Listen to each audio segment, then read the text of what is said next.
Story 1. One or both are constantly testing the relationship. If you feel the need to test someone all the time, then you probably should not be with them because you clearly do not trust them. Story 2. When they are constantly arguing, it means problems are occurring behind the scenes and they are on edge with each other. They fight in front of friends and family because they do not care to hide it. Story 3. When they are on Reddit asking if they are the asshole because their idea of what is fair for a 50-50 split of the domestic and household responsibilities does not match their partners. Story 4. Absolute lack of communication. This is coming from someone who got divorced a year and a half ago, and what led to that divorce was a complete lack of communication on her part. The inability to voice your concerns or just about anything will destroy a relationship or a marriage. To whoever reads this, I cannot stress enough how important it is to have a clear line of communication with your significant other from the beginning. Story 5. A couple I've seen. 1. Dismissive about the other's hobbies and unwilling to learn. A friend of mine in college was really into wrestling. He knew it was fake. He knew it was soap operas for men, his words and his inflection, but he loved to watch it. His girlfriend made it a point to be as ignorant as possible about wrestling and would schedule activities during major wrestling events. The relationship lasted 2 months. 2. Differing religion. If both people are very religious and share the same religion, it can work. But if they have different religions and are strongly religious, or have very different levels of religiosity, it is very hard to make that work. My mom almost divorced my dad when he wanted to give a lot of money to the church. He became much more religious after they got married. 3. Jealousy. It is not the right word, but in relationship terms, its meaning has changed. If one partner is very jealous, never wanting their partner to go out without them, always upset about certain friends, and always wanting their partner's full attention, it causes problems. Story 6. Honestly, when a girl who is not very intelligent and a guy who is also not very intelligent get together, it is only a matter of time until those two collide. Story 7. When we need to talk. It is about us and it is important, is met with, can we talk about this next week? Story 8. Contempt. As long as both parties are willing to interact with each other in good faith, there is hope. Once contempt takes root, it is over. Story 9. There have been studies suggesting that expensive weddings with fewer guests attending are associated with a higher likelihood of divorce, whereas cheaper weddings with a larger guest list tend to be linked to longer-lasting marriages. Story 10. When couples disrespect each other in front of friends in a joking manner, it is fine. However, when they take real jabs at each other in public, it becomes clear they are not going to last long. Story 11.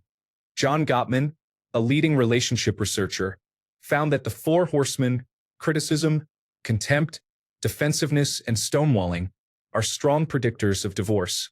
Partners who agree on core values such as children, religion, finances, and lifestyle report higher marital satisfaction and stability. Story 12. When they say they want to add a third person to fix things. As someone who was once seen as unique and as a person whose partner attempted to open the relationship without my consent, and to their credit, asked to open the relationship for my sake, if you are going to be polyamorous, let everyone know the situation at the beginning. Don't try to do it to save anything. Polyamory is a lifestyle, not a band-aid for monogamous people. Also, apologies if I said anything rude about polyamorous people. I work hard not to let my experiences make me hate all polyamorous people, but I know it's just not for me. Story 13. What is so depressing about this thread is that I know quite a few people for whom this all applies. Contempt, constant arguing, horrible jokes, and undermining each other. In 1 or 2 cases, it is extremely difficult to tell that there is any love there at all. And yet they are still together. Some have been together for 30 years, and some even for 40 to 50. The worst part is that they probably look at those many years together as an achievement. Like what for exactly? That you spent your whole life with someone you can barely stand? Story 14. My sister-in-law is currently in a new relationship with a man for a little under 8 months, and they are already talking about marriage and babies. I just spent the past 4 days with them, and he really likes to provoke conflict. She says, "Oh, arguing is just a part of his personality. I really hope she knows what she is doing." Story 15. I had a couple who were newly engaged at work yesterday who failed to make reservations for the event, and tickets were sold out. Because they are newly engaged and she is in the army, I was supposed to let them in. She kept talking about this. When I was not particularly sympathetic because it was a holiday weekend and I knew places would be busy, she turned to her new fiancé and started yelling at him about how he made them late, causing them to miss the event and ruining their weekend. She stormed off. He stayed and said, "Sorry about that. She is not always like this." He slowly went to follow her. My guess is she is indeed always like this, and they will be lucky if that engagement lasts. Story 16. When they post pictures of their 1-week anniversary, 1-month anniversary, 2-month anniversary, 3-month anniversary, 4-month anniversary, 5-month anniversary, 6-month anniversary, 7-month anniversary, you get the idea. These posts are probably the only thing keeping them together. Story 17. I am a wedding photographer, and whenever I see a couple smash cake into each other's face at the cake cutting, I start counting the days. Story 18. Therapy focused on establishing boundaries involves explaining how one's brain works with the expectation that the other person will understand and adjust, regardless of when they express their feelings. Story 19. Invalidating each other's feelings and not listening to the other person. Being sarcastic toward the other. Story 20. Tattoos for each other immediately. My brother got a tattoo for his girlfriend after 1 month of being together. They lasted 6 months. Story 21. If they allow each other to do things. He allows her to wear revealing clothes, and she allows him to watch adult content or go out with the friends. Story 22. Speaking to or texting each other in rude or aggressive tones. Think about any text conversation you see on artificial intelligence online. That kind of disregard for your partner and unwillingness to speak to them kindly is a sure sign the relationship will fail. Story 23. When the man says, "Do you think I should marry insert name here?" No. If you have to ask, then absolutely not. Source: my friend who asked me exactly this. They dated for 3 years of misery, married for 6 months, then called it quits. Story 24. I've seen many people be completely in love with someone who, although cares for them as a human being, does not reciprocate, but in the end decides to give that person a chance nevertheless. If there is a certain look or attitude in that person after making that decision, I know that it is doomed. Story 25. When the groom slept with a dancer at the bachelor party 2 days before the wedding, I had my doubts. It lasted 2 years. Story 26. When your partner prefers to spend time with their friend instead of with you, it can be a bad sign. This is just a guess based on my current experience. Story 27. When they get too serious too quickly, like moving in with someone after dating them for 2 months, it is a recipe for disaster, although I am sure it has worked out for some people. Story 28. Social media loudness. If people are posting how much they love each other every 2 days, it is going to be over quickly. Real ones are happy in relative silence. They know what they have and do not need to show it off to others. Story 29. When really controlling parents from both couples clash with each other, these types of parents argue with the potential in-laws and influence their own children, causing problems. This also includes controlling siblings who do not personally like the boyfriend or girlfriend and affect the relationship. Story 30. Their wedding pictures focus more on the large ring and the luxury Louboutin shoes they both wore. Their marriage did not last 5 years. Story 31. The couple went out drinking. After many rounds and some very snide, unnecessarily mean, and pointed jokes, the girl just screamed, "Hope you're having fun. This is not going to last much longer." She was right. They broke up the following week. Honestly, it was for the best. The guy was an absolute jerk. Story 32. When one person constantly belittles another in front of friends and plays it off as a joke, the resentment runs deeper than the humor. Story 33. From what I have seen with friends who have tumultuous relationships that always end badly, posting sentimental love, best thing that ever happened to me, type posts on social media. Not just on special occasions, but frequently. They want the world to believe that between posts, this romance continues to grow, when in reality, between posts there are terrible fights. Story 34. When someone is asked how they fell for the person, how happy they are, and what nice things the person does for them, and they seem indifferent, awkward, or silent, it means they are not happy and have settled, or the other partner has become complacent. You can tell by how someone reacts when asked about their partner. Do they light up and brag, or are they silent and look indifferent? Story 35. A couple wanted to hire me to draw people at their wedding reception. We met beforehand to work out the details at a coffee shop, the two of them seated at the table across from me. As the conversation progressed, he gradually turned away from her. By the end, he had his back to her. I had to return that deposit. Story 36. He cheated, but they stayed together and now they are trying for a baby. However, he is still cheating. Meanwhile, she believes that trying for a baby and having a family will make him a better husband. Story 37. They obviously have little or nothing in common. Sexual compatibility alone is not enough for a lifetime or even a long-term relationship, and trauma bonding does not work for this either. Story 38. I have a friend who recently told me he got a girlfriend and they have been dating for a month. I remember he said, "Yeah, I can't stand her most of the time and we fight a lot, but that's normal. I still love her though. So yeah, that." Story 39. When it should have been a one-night stand or drunken hookup, they ended up basking in the glow and started dating right away. Maybe this is a young people thing, but it drives me crazy. I had to wait almost a year for my friends to realize they were not compatible, and it all could have been avoided if they had just let their one-night stand be one night. Story 40. When there is no interest in each other's hobbies, work, etc., or worse, when you are making fun of the other's hobbies or interests at his or her expense. I am not saying you have to share your hobbies, but just showing some interest and respect should be the bare minimum. Story 41. When they looked like the perfect couple. Everyone told me my ex and I were goals, but underneath was an ocean of issues. I would take her on really fun dates and snap the best pictures, but I was not allowed to talk about anything to anyone, so everyone assumed we were solid. I proceeded to have the most traumatic breakup of my life. Story 42. Polyamorous, long-distance, laissez-faire relationships never end well. Inflexibility about not wanting to do certain chores or activities is a clear symptom of childish stubbornness. Disagreement about whether they want children or not.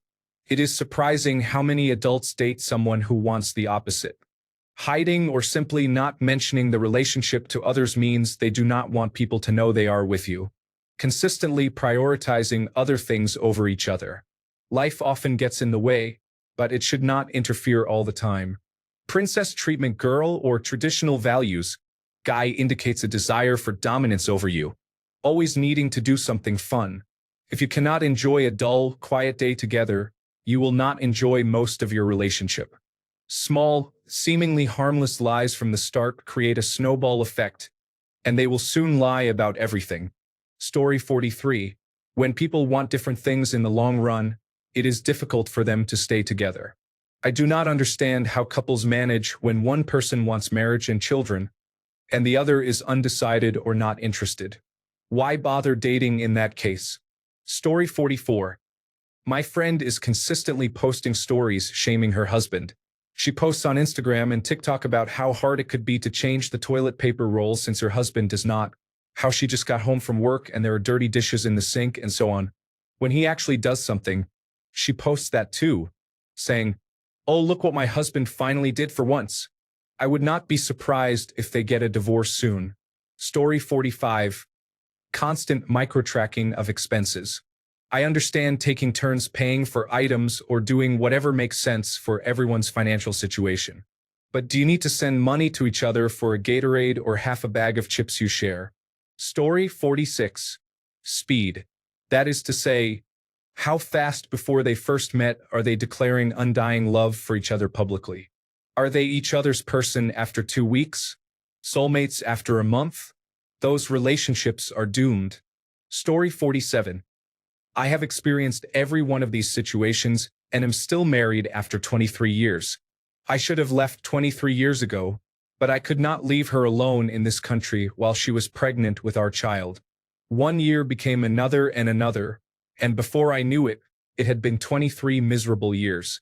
If I leave my family, They will be homeless because my wife cannot afford to pay the house bills or take care of 2 children, even with alimony. We have an agreement that when we turn 62 in a decade, we will both go our separate ways, and neither of us will ask for compensation. Story 48. When they are affectionate with each other all the time, kissing and showing affection in front of others, it is as if they are trying to prove something they are not. Story 49. Lots of astute observations here. After some scrolling and not seeing it, I would have to go with resentment. It takes an enormous effort for one to change a deeply seated thing like the burden and brewing of resentment because of what it does to an individual. Additionally, it takes a significant amount of emotional work, actual paid work with benefits to afford such support, a supportive environment, cooperation from your partner, time, and effort at home to maintain growth to ever come back from that. I believe once resentment is fully rooted, it is nearly impossible to recover the relationship where one feels their partner is the reason they live with resentment. Story 50. I have a list. There is a parent-child dynamic in the relationship or any imbalanced dynamic like that. They have many issues at the very beginning of the relationship. One or both partners are vindictive. They rush big milestones, poor communication and stonewalling. Different values, such as one partner wanting children and the other not, lifestyles and beliefs. One partner sees the other as a project, focusing on what they could be rather than who they are. Lack of trust and jealousy. They speak negatively about the other. For example, if I hang out with my girlfriend, she always brings up things that annoy her about him. The man is a misogynist. Red flags include racism, sexism, and homophobia. The relationship began poorly, such as one partner cheating with the other before they became a couple. Poor conflict resolution and how they treat each other when angry, frustrated, or uncomfortable. They feel they cannot be themselves with the other person. Constant criticism or putting each other down, such as mocking hobbies or interests. A general lack of respect. Sometimes at the beginning of a relationship, there is much disrespect that goes unnoticed due to excitement about the new relationship. These are not rules. I am aware many people have these issues at the beginning of a relationship and go on to resolve them and have long, happy relationships. However, being the exception does not change the general guideline. Story 51. We have our ups and downs but love each other. Posted on social media with a picture of the two of them. Bonus points for Harley Quinn and Joker memes. Story 52. When couples isolate themselves after getting together, no one sees either of them again until a fight or breakup. Story 53. I think I said when my cousin married her marijuana dealer, I give it 6 months. To their credit, they got involved in serious tax fraud, and that extra money kept them together a while longer. Story 54. I'm over 70 and have been with my wife for over 50 years. I've seen many failed marriages and, as an observational scientist, I've noticed some trends. The obvious is infidelity, intelligence gap, youth plus long-term girlfriend breakup equals young rebound marriage, doomed, financial gap or financial goal gap, lack of friendship, if a majority of your free time is spent elsewhere with others, stopped dating over the years, stopped having sex over the years, overindulgence of food, drugs, alcohol, or even video games by one or both partners. Lack of respect, speaking down to one another. See intelligence gap, value gap, people who like luxury depreciating assets versus someone who sees value in appreciating assets. Family gap. Some people enjoy spending time with their extended family. Others see it as a chore. Find someone who sees it the same way you do. Political extremism. It is unclear why this generation seems to push itself into political extremism. Wealthy liberals becoming involved in Palestinian politics recently ended a 15-year marriage, and not in my backyard supporters becoming supporters of a particular political movement and of a con man. Miserable friends. Misery loves company, especially among women. These are just a few anecdotal observations I have noticed. Story 55. Privacy screen protectors where they do not make sense to have. I have seen it twice with friends, and it turned out they were using the protector to hide texts with the person they were cheating with. Story 56. The groom looked like a zombie on his wedding day, dead behind the eyes, going through motions with a fake, forced smile. The bride was a friend, now former friend, and I knew she put a lot of pressure on him to marry her. He looked pale and unhappy throughout the entire wedding. The marriage lasted 18 months. Thank God they did not have children. Story 57. My soon-to-be ex-husband said in front of a group of our mutual friends that he was glad our relationship was good enough. Ouch. Story 58. Fighting in front of other people either means the relationship will not last or it will be miserable if it does. Unfortunately, I have seen both outcomes. Story 59. I went to a wedding of a friend once. They wrote their own vows, and the groom spent 15 minutes tearfully explaining how he loved the bride from the moment he first laid eyes on her, how he loved her whole family, how much he was looking forward to the life they would build together, and their future children. Then the bride started a rant about how he wasn't her type, his family was strange, and that she couldn't imagine having children, but she was willing to get a dog as long as she got to name it. The bride's extended family acted like it was the funniest thing they had ever heard. The groom's father looked like he was about to leave. No idea if it lasted that long, but it was very awkward to sit through. Story 60. They are both narcissistic billionaires who want significant amounts of political power. Those egos are not going to work together for long. Story 61. I once went to breakfast with a female friend. It has always been simple holding a conversation with her. There was a younger couple at the table next to us. I noticed that the man was more interested in our conversation than talking with his date. I later asked my friend if she noticed him eavesdropping, and she said that she thought they were not going to make it because they did not have enough in common to talk during a meal date. Story 62. Codependency involves two people who always have to be together. Usually, one person wants to be with the other all the time, but sometimes it is a mutual desire. You rarely see them apart, and when you do, they talk about their partner in every conversation. Most of the time, the woman is the one who is obsessed with the man and talks about him nonstop. Eventually, her obsession may turn into full-blown mania, leading to an unpleasant breakup. Alternatively, he may stay because he is afraid of what she might do if he tries to end the relationship. Can happen the other way around as well. Story 63. A man liked a woman, but she did not like him back. The woman married someone else. The man was nice and was invited to the wedding. He brought his new girlfriend. The girlfriend insulted the bride at the wedding, calling her a derogatory name. The insecurity was noticeable, and their relationship did not last long. Story 64. Ask people where they want to be in 5 years. If this plan does not align, then it is a strong indicator. Story 65. I have a theory that long-term relationships work when 3 factors are present. Compatible core values. Do you both share the same core values in how you love your life? This extends to things like the value of having children and how finances will be earned and handled. This is the most obvious factor that most people think about in a long-term relationship. Compatible attraction, this ebbs and flows over time, but attraction is crucial at the start of a relationship and is a common cause for a relationship to end. This does not necessarily mean sexual attraction, since some long-term relationships are non-sexual, such as asexual relationships.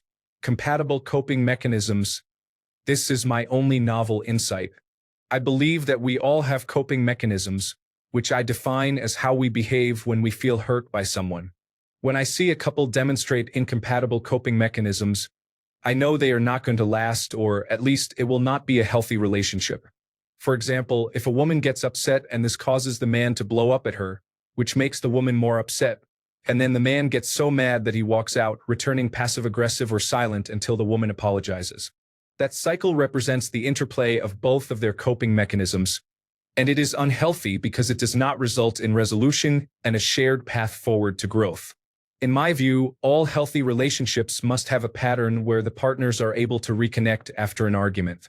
That shared goal of how both partners will try to be better for each other in the future through better communication, better understanding, and self-development is the key. Story 66. When they measure what they give in the relationship instead of doing their best just because they love their partner without thinking about what they will get in return. Story 67. This one couple I know, and no overlapping interests, not just vaguely different, but worlds different. This includes everything from decorative style. Their house is unusual. Half the rooms are modern minimalist and the other half are filled with pink fluffy knickknacks, to jobs and hobbies. One time they asked my wife and me how we compromise all the time about decor or doing things like activities she likes and activities he likes without fuss or drama. Our response surprised them. Well, it doesn't come up often because we mostly like, or at least aren't put off by, each other's interests. So even if it isn't one of our preferred activities, it's close enough to moderately enjoy supporting the other person, or be incapable of doing things on their own as individuals. The second part of our answer was, or if it's something one of us has no interest in, the other just goes and does it either solo or with friends. We're both grown adults who hang out together for our many shared interests and apart for our unshared ones. They were silent because they were unable to do both. They have no shared interests, and she, in particular, takes great offense if she can't get him to attend things with her. It hasn't ended yet, but I still haven't figured out how it has lasted this long. Story 68. Posting each other nonstop on social media. There is a normal amount to post, and then there is that constant posting where you know they are fighting and making up behind the scenes every day. Story 69. When she demands they go from engaged to married in 2.5 months because she has to get married before her brother, treating the marriage like a game to beat a sibling is not a solid basis for a marriage. Thanks a bunch for sticking around till the end of the video. Remember to subscribe, and until next time, stay awesome and goodbye.